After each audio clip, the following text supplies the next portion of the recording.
आप नोट करेंगे इस वचन को और उसके बाद आप घर जाके भी पढ़ेंगे और यहां पर भी हम कुछ आयतों को पढ़ेंगे। गिनती 2 उसकी 18 से 21 आयत।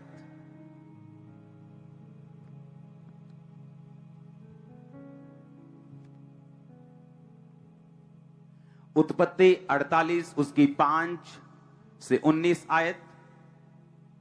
उत्पत्ति 41 उसकी 50 से 53 आयत। उत्पत्ति 47 उसकी 4 से 9 आयत। उत्पत्ति 47 उसकी 28 आयत। आज जो वचन आप सुनने जा रहे हो, अगर आपने उसे दिल में समा लिया, आपने उसे समझ लिया, आप ही नहीं आपकी जनरेशंस तक उसका असर भोगेंगी। मैं आपको आज बता रहा हूं।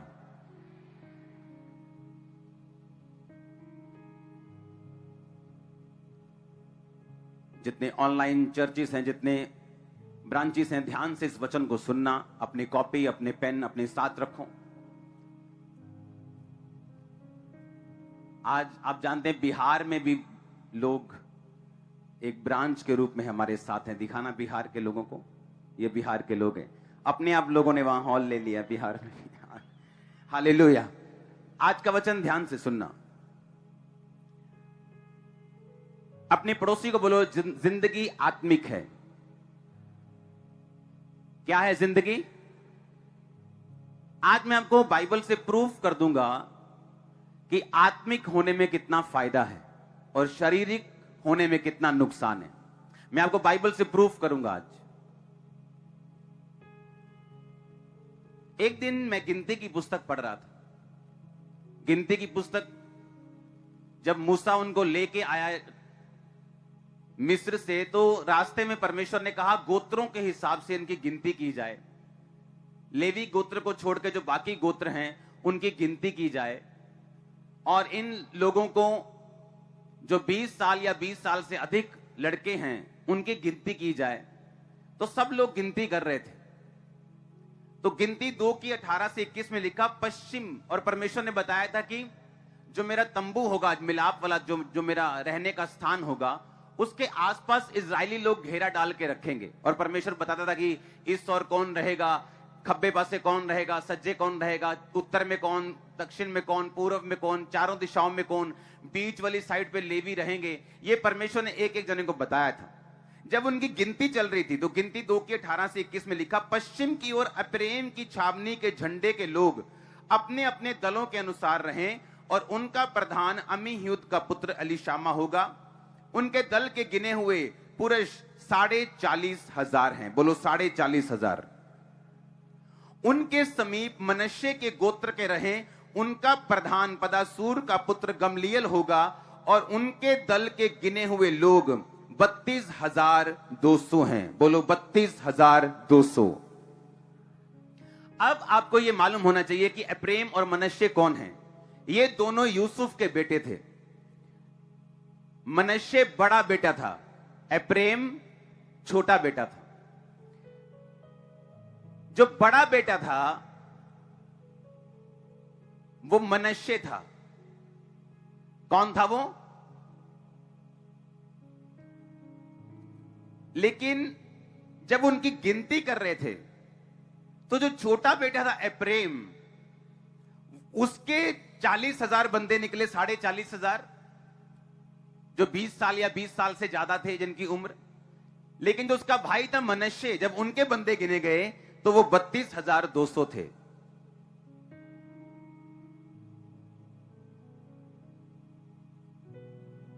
ध्यान से मेरी बात समझना। आज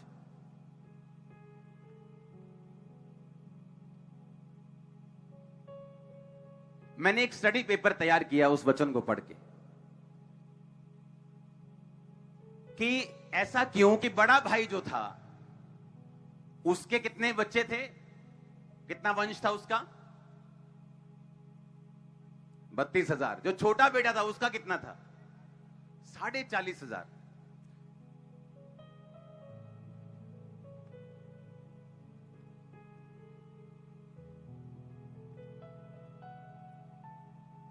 130 साल का था याकूब जब वो मिस्र में रहने के लिए आया था। और जब वो मिस्र में रहने के लिए आया था तो ये दोनों यूसुफ, उसके बेटे के जो दोनों बच्चे थे, एप्रेम और मनश्शे, दोनों हो चुके थे। आप मेरी बात समझ रहे कि नहीं? जब यूसुफ प्रधानमंत्री बना तो वो 30 साल का था। अकाल शुरू होने से पहले, यानी 37 साल का होने से पहले उसके दोनों बच्चे हो चुके थे। बाइबल ऐसा कहती है। आप समझ रहे मेरी बात? मैं भी समझाता हूं अच्छी तरह आपको। याकूब मालूम है कि नहीं? अब्राहम, इजहाक, याकूब। अब्राहम का पोता था याकूब, मालूम है कि नहीं? मिस्र में रहता था, उसके बच्चों ने यूसुफ को बेच दिया आगे, मालूम है कि नहीं? यूसुफ आगे गया, परमेश्वर में खड़ा रहा, प्रधानमंत्री बन गया। हाँ या ना? 37 साल जब उसे दर्शन आया कि ऐसे ऐसे अकाल पड़ेगा और 7 साल बहुत फसल होगी, उसके बाद 7 साल अकाल पड़ेगा, तो जो अच्छी फसल के साल थे 7 साल, उसी फसल के साल में उसके दोनों बच्चे हो चुके थे। समझ आई कि नहीं?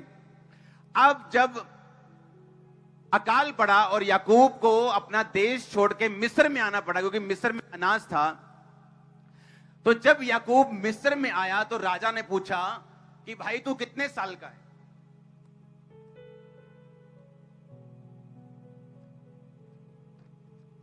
उस वचन को उत्पत्ति 47 उसकी 4 से 9 में है वचन। फिर उन्होंने फिरौन से कहा, इस देश में हम परदेशी की भांति रहने के लिए आए हैं, क्योंकि कनान देश में भारी अकाल होने के कारण तेरे दासों को भेड़ बकरियों के लिए चारा नहीं रहा, इसलिए अपने दासों को गोशेन देश में रहने की आज्ञा दे। फिरौन ने यूसुफ से कहा, तेरा पिता और तेरे भाई तेरे पास आ गए हैं और मिस्र देश तेरे सामने पड़ा है, सबसे अच्छा भाग अपने पिता को दे दे। अब 8 आयत में लिखा था, फिरौन ने याकूब से पूछा, तेरी आयु कितने दिन की है? याकूब ने कहा, 130 वर्ष मैं परदेशी होकर अपना जीवन बिता चुका हूं। कितने वर्ष? और जब याकूब मरा तब वो 147 साल का था। आपने ध्यान से पहले मेरी बातें सुनी जानी, मैं उसका मतलब बाद में समझाता हूं।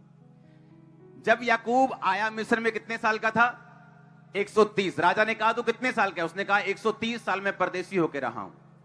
जब याकूब मिस्र में मरा तो वो कितने साल का था? उत्पत्ति 47 उसकी 28 आयत में पढ़ेंगे। उसमें लिखा कि मिस्र देश में याकूब 17 साल तक जीवित रहा और इस प्रकार याकूब की आयु 147 वर्ष की हुई। कितने साल की? उत्पत्ति 48 5 से 19 आयत।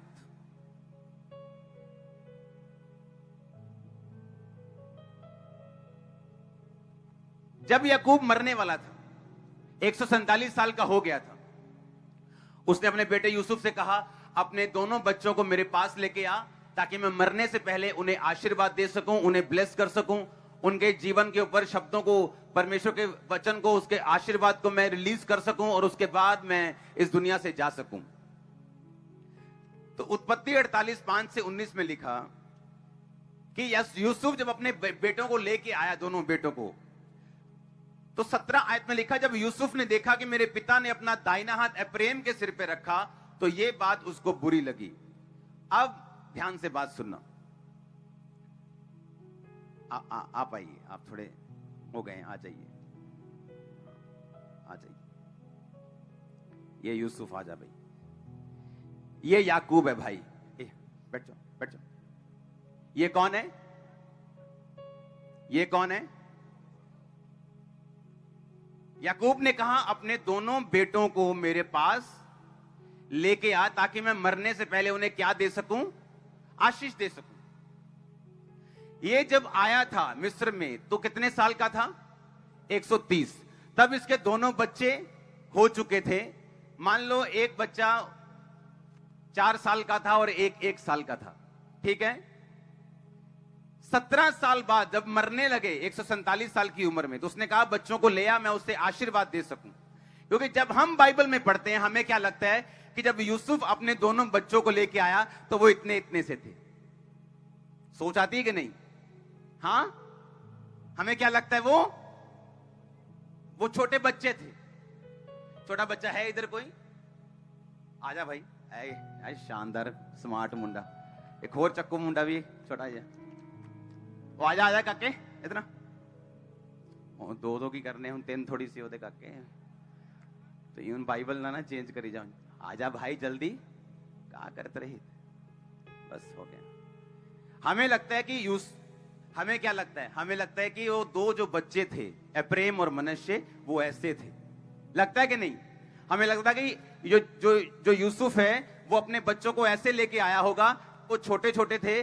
और हमें लगता है कि फिर अगली पता क्या लिखा उसने? क्या किया उसने? जो बड़ा बेटा था उसको इधर वाली साइड रखा, अपने लेफ्ट साइड। जो बड़ा, ये बड़ा मान लो, ये बड़ा है, ठीक है। इसने सीधा इधर खड़ा हो, इधर मुंह करके, इधर मुंह करके, इधर मुंह करके। बड़े बेटे को कहां रखा? ताकि जब याकूब ब्लेस करे तो इसका सज्जा हाथ किसके ऊपर जाए? बड़े के ऊपर। और खब्बा हाथ किसके ऊपर जाए? छोटे के ऊपर। हां, लेकिन वो बच्चे छोटे नहीं थे, ये मालूम हुआ कि नहीं? वो कितने साल के थे? अगर वो 4 साल का था और 1 साल का था तो 17 साल बाद एक कितने का हुआ? 21 का। दूसरा मतलब वो बालिग थे। समझ रहे मेरी बात? मैं 19 का था जब मैंने यीशु मसीह को माना। 19 में मैंने दुनिया देखी थी, पाप किए थे, नशे किए थे, सब कुछ किया था। 19 साल में मुझे मालूम है 19 साल में आप बहुत कुछ कर सकते हैं। 19 साल में आप देख सकते हैं दुनिया। इसका मतलब वो डिसीजन लेने वाले थे, वो बालिग थे, समझदार थे, पाप के बारे में जानते थे। पाप, यीशु मसीह यहोवा के बारे में, परमेश्वर के बारे में सब उन्हें मालूम था। वो बच्चे नहीं थे, वो बालिग थे। और जब याकूब हाथ रखने लगा तो इसने जो छोटा था उस पे सज्जा हाथ रख दिया, जो बड़ा था उस पे खब्बा हाथ रख दिया। यूसुफ ने गुस्सा किया, कहना नहीं नहीं नहीं डैडी रुको, ये छोटा है, ये बड़ा है। अपना ये वाला हाथ इस पर रखो और ये हाथ इस पर रखो। याकूब कहता नहीं, परमेश्वर कहता है मेरा ये हाथ छोटे पे जाएगा सज्जा और खब्बा बड़े पर आएगा। सुनो मेरी बात, क्यों? क्योंकि वो बच्चे छोटे नहीं थे।